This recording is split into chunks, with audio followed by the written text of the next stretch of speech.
Mabuhay everyone. So good thing we got the win for our quarterfinal game here in the One LaSalle League. And of course, I played with this Leaning Ultralight 2025.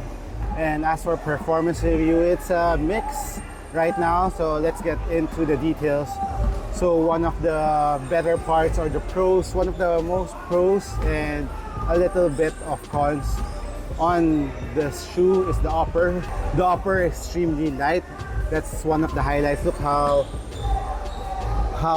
one layer this is. This is a screen mesh here in the forefoot, and there's a felt type material here on the lateral and medial side. The material that you usually see on running shoes, and there's some fusing here for, of course, for support, and it makes the sneaker light without the threads on in the shoe.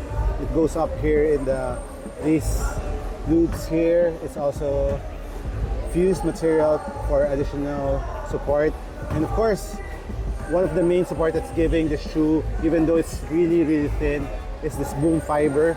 You can see this fiber is similar to what they say that they're using in the boom cushion.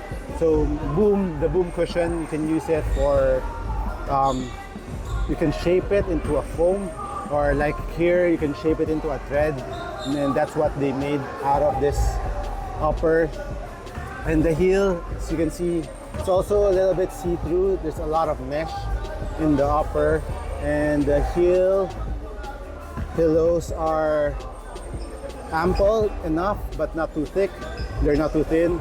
Actually, they catch my heel really nicely. Heel containment, lockdown was good. There's no problem on the Ultralight 2025.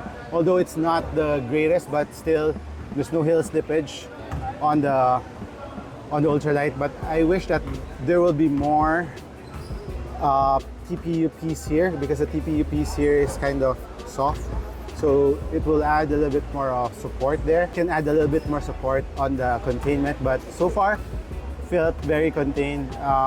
Just a little more peace of mind. That's why I wanted it to be a little bit thicker here. But one thing that helped out is the foam cushion, or the EVA, is going up, and it cages your heel quite nicely. And the cons of the upper, man, I got a blister here in my foot. So really big blister on my middle toe. Yeah, middle toe, because it was hitting around this part. And there's a little bit of space here. Although I really tightened up the laces already twice, because the laces is another thing that I wish that they change up. It's not this flat one, but a little bit more, the one with the volume that it will hold and stick when you really tighten the laces, you know what I mean. But this one's really flat, and this one tends to loose quicker than other laces. So wish that they change it up, maybe to avoid the blister. Because of how thin the material is here, I believe that it was pinching around this part of the sneaker. That's why the blister was there, and there's no foam here whatsoever. Good feel, the material that's without foam here inside the sneaker. So that's the little cons on this sneaker, that I wish they put another layer here so that you're not really touching the screen mesh upper or where it's connecting. I think that's where I got the blister. So nothing a Band-Aid couldn't fix. So I have a game tomorrow too, so I put a Band-Aid on it. And as for lateral containment, it was quite good because of this one. This area cages my foot quite nicely. So when I'm doing lateral movements on this sneaker, so you're sitting not really on top of this, but just below in the middle part of this lateral foam. So it's around here.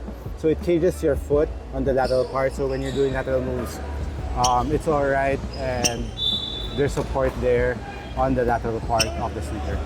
One thing you can see, what I like about the sneaker is it really protrudes on the outrigger here. So it's very wide in the forefoot. So the balance is quite nice on this one. Felt very stable all throughout the game with the Ultralight 2025.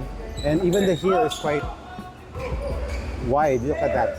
It's wide here, so stability is really there. And there's a TPU piece here for as a stability plate and for torsional support. And you can see the Super Boom foam picking here. And Super Boom foam is really, really good. It's quite nice. Even on the insole, I think this is also Super Boom that they use here. Although there's no label, it's the same feel as the Super Boom feel here that's peeking through. So step-in comfort was really nice. And you can see here the Super Boom, the screen mesh, you can feel it right below your feet. Even though it's not too thick, you can feel it when I was playing with it, I was running with it. That's when you activate Super Boom and you feel really bouncy when you're running up and down the floor. And really, really nice.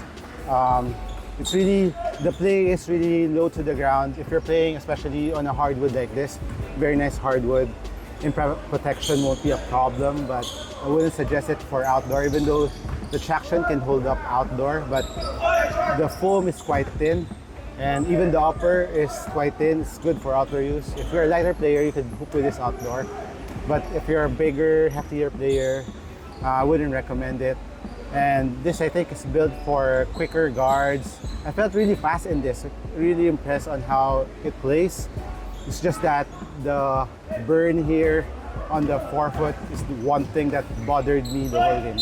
My right foot didn't have it, just my left foot, so I guess it's also on my stride and how I tied my laces on the left side of the sneaker.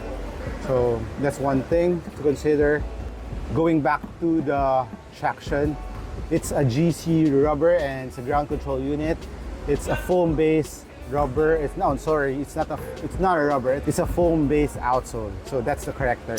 Foam-based outsole, similar to the ones in the EC ones. If you have played with them, it's like what they call it's like the newest thing. You can find in the Currys. It's ultra grippy. It's ultra tacky on the floor, especially indoor. Like earlier, one of my teammates said it was kind of slippery, but I said this was gripping really hard. I thought the court was really pristine. So that says a lot on the traction of this Ultralight 2025. As for the weight, I believe this will be, I don't have a weighing scale here.